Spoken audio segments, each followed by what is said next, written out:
Hello friends, welcome to all of you on my YouTube channel experimental lecture. So guys, इस video के अंदर हम बात करने वाले हैं 10th क्लास फिजिक्स के बारे में, भौतिकी के बारे में। अगर आपने पढ़ा होगा, पिछली मेरी वीडियो देखी होगी तो आपको समझ में आ जाएगा। आज का जो टॉपिक है वो है प्रकाश का परावर्तन। पार्ट 1 मैंने करा दिया है, प्रकाश के परावर्तन के लिए हम करा दिए थे। प्रकाश क्या होता है इसके बारे में मैंने बता दिया था। थोड़ा सा रिवीजन करेंगे, फिर उससे आगे पढ़ने की कोशिश करेंगे। तो अगर आप इस चैनल पर नए हैं, यूपी बोर्ड 10th क्लास के स्टूडेंट हैं, तो आप इस चैनल को सब्सक्राइब करना तो बिल्कुल मत भूलिएगा। और इस वीडियो को अपने दोस्तों के साथ जो 10th क्लास की तैयारी कर रहे हैं या फिर उससे किसी भी लेवल की तैयारी कर रहे हैं और उनको फिजिक्स पढ़नी है, भौतिकी पढ़नी है, तो उनके लिए आप इस वीडियो को शेयर जरूर कीजिएगा। देखिए, आज का टॉपिक है अपना प्रकाश का परावर्तन। तो हमने पढ़ाया था प्रकाश के परावर्तन के नियम। क्या पढ़ाया था? परावर्तन के नियम। क्या पढ़ाया था? परावर्तन के नियम। जैसा कि आप सभी ने वो वीडियो देखा ही होगा। और प्रकाश के परावर्तन के नियम क्या समझाए थे? प्रकाश का परावर्तन का नियम क्या होता है? मान लीजिए ये कोई चिकना तल है। क्या है? चिकना तल। मैं लिख देता हूं चिकना तल। जरूरी नहीं चिकनाई तल हो, हम इसको पॉलिशदार भी बोल सकते हैं। क्या बोल सकते हैं? पॉलिशदार तल। अगर कोई चिकना तल है या फिर पॉलिशदार तल है, क्या है? चिकना तल है या पॉलिशदार तल है, तो कोई प्रकाश किरण अगर उस पर टकराती है, उस चिकने तल पर, पॉलिशदार तल पर, तो उससे टकराकर वापस उसी माध्यम में लौट जाती है। मान लीजिए कि यह माध्यम ए है। क्या है? माध्यम ए। और इसको मान लेते हैं माध्यम बी। माध्यम पी है। मान लीजिए कि आपने यहां पर कलई कर दी है। ये कोई कांच का टुकड़ा है, समतल कांच का टुकड़ा है। जैसे आप घर में जो शीशे वगैरह का यूज करते हैं, दर्पण का जो यूज करते हैं, मिरर जो होता है आपके घर में, वही मिरर आपने लिया और रख दिया। तो नीचे क्या हो गया ये भैया? ये हो गया आपका कांच, ग्लास हो गया। ऊपर आपकी एयर है। क्या है? एयर। तो माध्यम ए हो गया, मीडियम ए, मीडियम पी। तो हम कैसे बोलेंगे? प्रकाश के परावर्तन के नियम क्या कहते हैं? प्रकाश का परावर्तन क्या कहता है? रिफ्लेक्शन ऑफ लाइट क्या कहता है? कि जब कोई प्रकाश किरण किसी चिकनेदार या पॉलिशदार तल पर टकराकर वापस उसी मार्ग में लौट जाती है, प्रकाश का परावर्तन कहलाती है। जब कोई प्रकाश किरण, मान लीजिए ये सन भाई साहब है, सूर्य देवता जी हैं हमारे, इनके पास से कोई प्रकाश किरण आई, तो जब कोई प्रकाश किरण किसी चिकने या पॉलिशदार तल से टकराकर वापस उसी माध्यम में लौट जाती है, प्रकाश का परावर्तन कहलाती है। तो थोड़ा सा मैं लिख देता हूं। जब क्या होगा? जब कोई प्रकाश किरण किसी चिकने या पॉलिशदार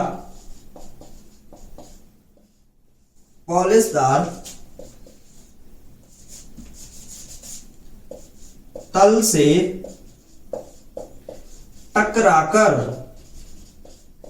वापस उसी माध्यम में लौट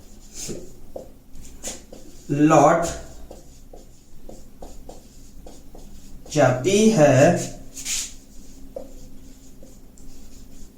प्रकाश का परावर्तन कहलाती है। तो हम कैसे बोलेंगे भैया? सीधा सीधा बोलेंगे कि जब कोई प्रकाश किरण किसी चिकने या पॉलिशदार तल से टकराकर वापस उसी माध्यम में लौट जाती है, प्रकाश का परावर्तन कहलाती है। अब परावर्तन के दो नियम होते हैं। परावर्तन के नियम क्या होते हैं? परावर्तन के नियम, रूल्स ऑफ रिफ्लेक्शन, यानी कि परावर्तन के नियम कितने होते हैं? तो इसके दो नियम होते हैं। नियम नंबर 1 क्या होता है वो समझ लीजिए। एक बात बताइए, प्रकाश किरण ये क्या हुई थी? आई थी, तो हम इसको नाम देंगे आपतित किरण। क्या बोलेंगे? आपतित किरण। क्या बोलेंगे? आपतित किरण। आने वाली किरण को क्या बोलते हैं? आपतित किरण बोलते हैं। और जब ये परावर्तित होकर वापस लौट गई तो अब इसका नाम क्या हो जाएगा? परावर्तित किरण, क्या हो जाएगा, परावर्तित किरण। अब हमने क्या किया, इस पर एक नॉर्मल डाला यानी कि अभिलंब डाला। मान लीजिए कि यहां पर कोई बिंदु है एन, इस एन बिंदु से मैंने डायरेक्ट इस पर एक अभिलंब डाल दिया। क्या डाल दिया, लंब डाल दिया या फिर अभिलंब डाल दिया, नॉर्मल डाल दिया यानी कि अभिलंब डाल दिया। अब इसके साथ इसने एक कोण बनाया यहां पर और एक कोण बनाया यहां पर, दो कोण बनाई। तो आपतित किरण थी तो वो अभिलंब के साथ आपतन कोण बनाती है। कौन सा कोण बनाती है, आपतन कोण बनाती है, जिसको हम क्या बोलते हैं, आई से प्रदर्शित करते हैं। आई थी तो आपतित किरण थी, अभिलंब के साथ आपतन कोण बनाएगी, जाएगी तो परावर्तित किरण होगी तो अभिलंब के साथ क्या बनाएगी, परावर्तन कोण बनाएगी। क्या बनाएगी, परावर्तन कोण। क्या बनाएगी भैया, परावर्तन कोण, जिसे हम किससे प्रदर्शित करते हैं, आर से प्रदर्शित करते हैं। तो एक हो गया आपतन कोण और एक हो गया परावर्तन कोण। तो पहला नियम क्या कहता है, पहला नियम बोलता है कि आपतित किरण, फर्स्ट रूल क्या कहता है, आपतित किरण, परावर्तित किरण तथा अभिलंब। एक बात बताइए, एक माध्यम ये है और एक माध्यम ये है, तो पहला क्या होगा, आपतित, ये एक माध्यम है तो आपतित किरण, परावर्तित किरण और अभिलंब तीनों के तीनों एक ही तल में है, ऊपर ही है, नीचे कोई आया नहीं आया। तो हम क्या बोलेंगे, आपतित किरण, परावर्तित किरण तथा अभिलंब तीनों एक ही तल में होते हैं।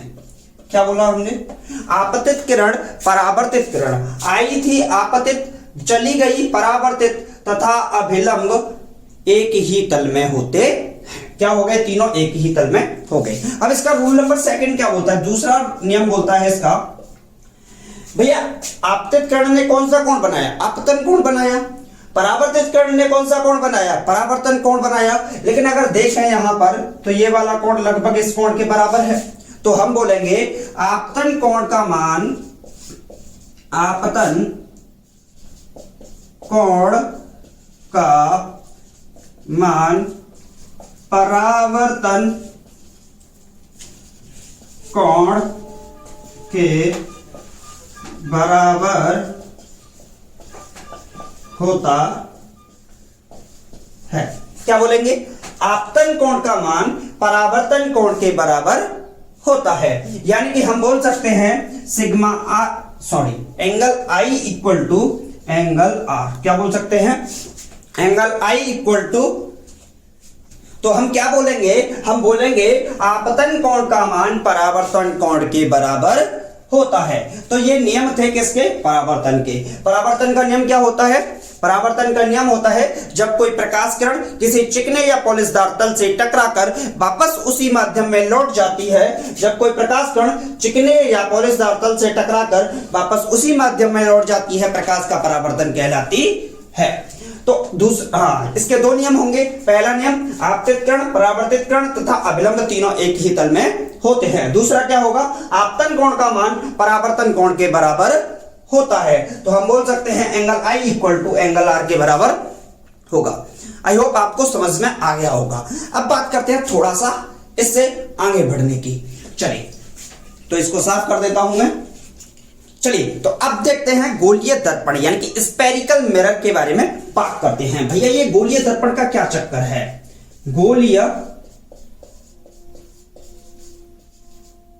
दर्पण, क्या, गोलीय दर्पण, स्फेरिकल, एच और आएगा यहां पर, स्फेरिकल मिरर।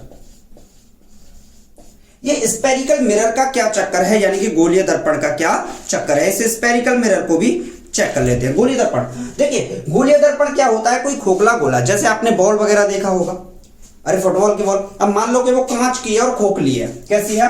कांच की है और खोखली है। तो ये कोई कांच का खोखला गोला है। क्या है? कांच का खोखला गोला है। मैंने क्या किया, इस पर लाल ऑक्साइड, क्या भैया, लाल ऑक्साइड का पेंट कर दिया। समझिएगा, लाल ऑक्साइड पर इसके चारों तरफ मैंने पेंट कर दिया। ठीक, क्या किया मैंने? इसके चारों तरफ लाल ऑक्साइड का पेंट कर दिया।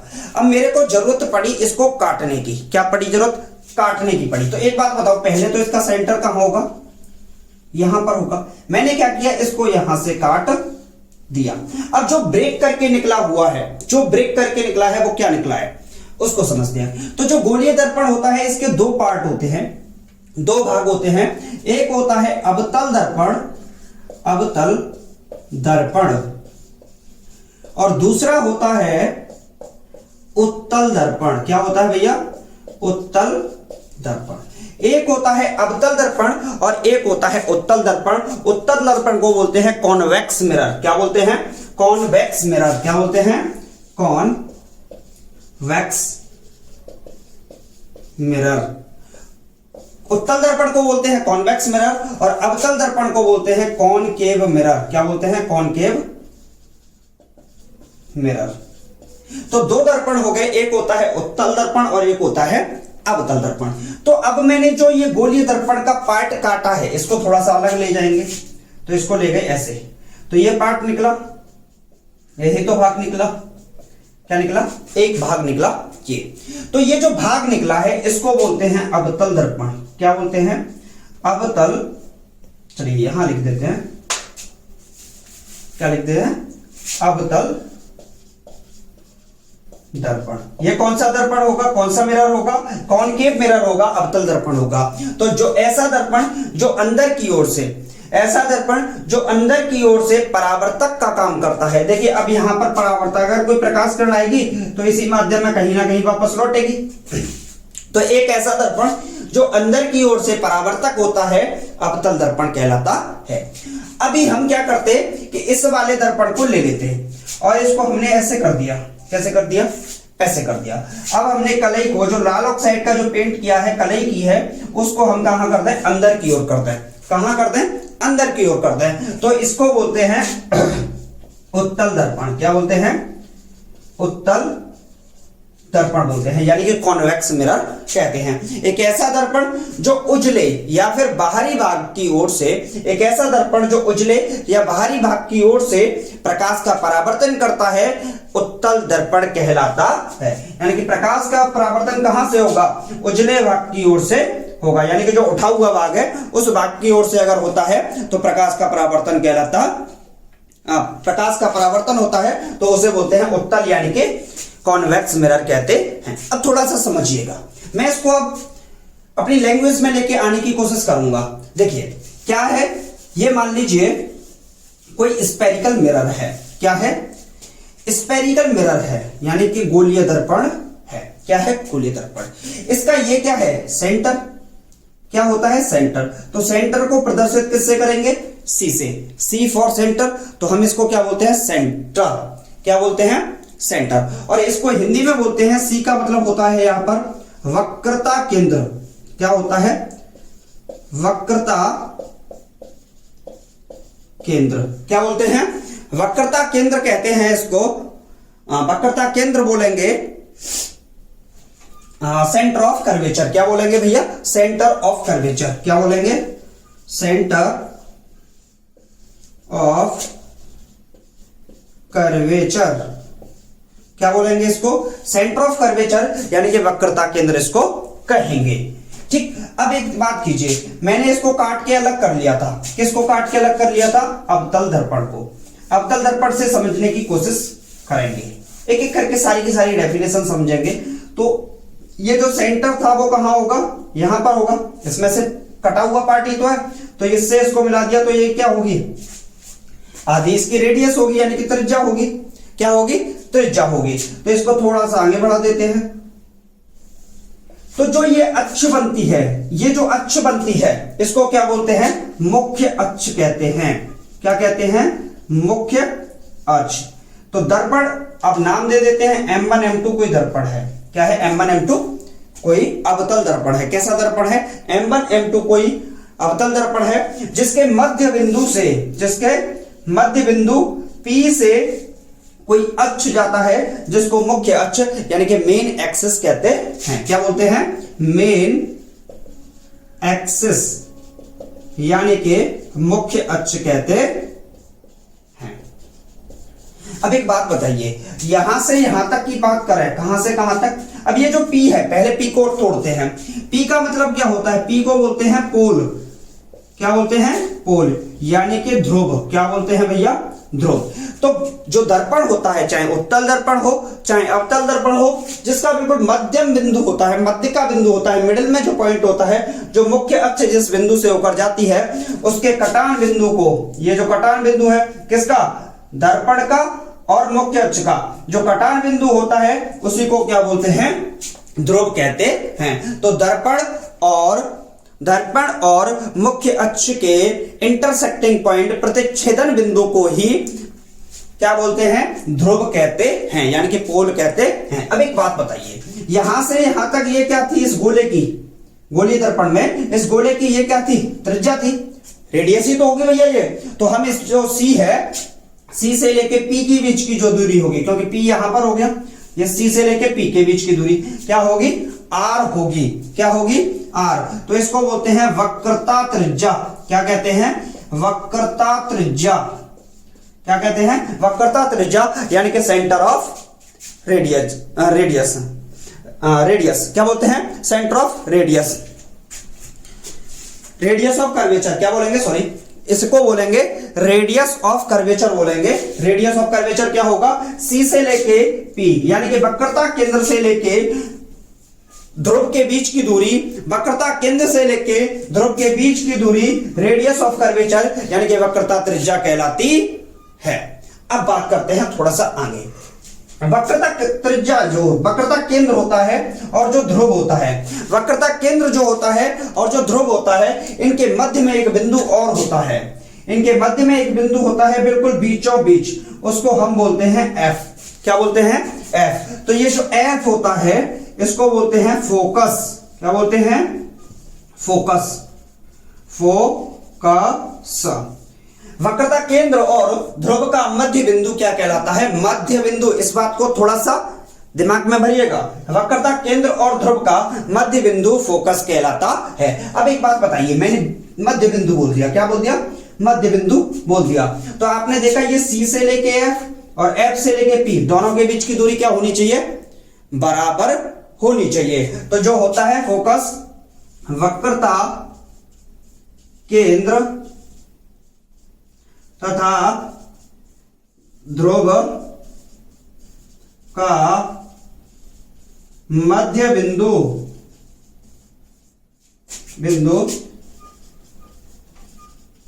फोकस कहलाता है। क्या कहलाता है भैया? तो फोकस क्या होता है? वक्रता केंद्र और ध्रुव का मध्य बिंदु क्या कहलाता है? फोकस कहलाता है। बोलिए, कोई दिक्कत? किसी भी स्टूडेंट को कोई समस्या? अब बात करते हैं अपर्चर ऑफ मिरर, यानी कि दर्पण का द्वारक क्या होता है, इसको भी थोड़ा सा समझ लेते हैं। मैं यहां पर लिख देता हूं इसके बारे में। दर्पण का द्वारक क्या होता है? दर्पण का द्वारक। तो दर्पण कौन सा है? ये अवतल दर्पण है। चाहे आप उत्तल दर्पण में बात करो चाहे अवतल दर्पण में बात करो, बात ऐसे ही चलेगी। तो जो अवतल दर्पण है, इस अवतल दर्पण का एक ऐसा भाग, दर्पण का एक ऐसा भाग जहां से प्रकाश का परावर्तन होता है। दर्पण का एक ऐसा भाग जहां से प्रकाश का परावर्तन होता है क्या कहलाता है? दर्पण का द्वारक कहलाता है, यानी कि अपर्चर ऑफ मिरर कहलाता है। तो दर्पण का द्वारक क्या कहलाता है? एक दर्पण का ऐसा भाग जहां से दर्पण का क्या होता है भैया? परावर्तन होता है, दर्पण का द्वारक कहलाता है। बात समझ में आई होगी, क्लियर हो गई होगी, समझ में आया कि नहीं? सो गाइस, आज की इस वीडियो के अंदर हम इतना ही बात करेंगे। नेक्स्ट वीडियो के अंदर मैं इसके थोड़े से रूल्स के बारे में बात करूंगा कि जब दर्पण के कोई मुख्य अक्ष के समांतर चलने वाली प्रकाश किरणें होती हैं तो उनके साथ क्या होता है। अवतल दर्पण की केस की बात करेंगे, उत्तल दर्पण के केस की बात करेंगे, सभी के बारे में इस वीडियो के अंदर हम नेक्स्ट वीडियो के अंदर हम बात करेंगे, क्योंकि अभी ये वीडियो थोड़ा सा लॉन्ग हो गया है। इस वीडियो को यहीं पर छोड़ते हैं। अगर आप भी यूपी बोर्ड 10th क्लास के स्टूडेंट हैं, फिजिक्स की तैयारी कर रहे हैं, भौतिकी की तैयारी कर रहे हैं, तो टेंशन मत लीजिए, क्योंकि आप सभी के साथ कौन आ गया है, दीक्षित सर। कौन आ गया है? दीक्षित सर, जो कि आपको आपके टोटल में से टोटल मार्क्स लाने के लिए प्रतिबद्ध हैं। मेहनत आप कीजिए, सफलता जरूर मिलेगी। हम बस क्या कर सकते हैं, हम आपको सिर्फ क्लास प्रोवाइड करवा सकते हैं। क्लास आपको डेली मिलेगी, क्लास को जरूर देखिएगा, अंत तक देखिएगा और अपने दोस्तों के साथ इस वीडियो को शेयर करना बिल्कुल मत भूलिएगा। चैनल को सब्सक्राइब जरूर कीजिएगा। Thank you for watching this video.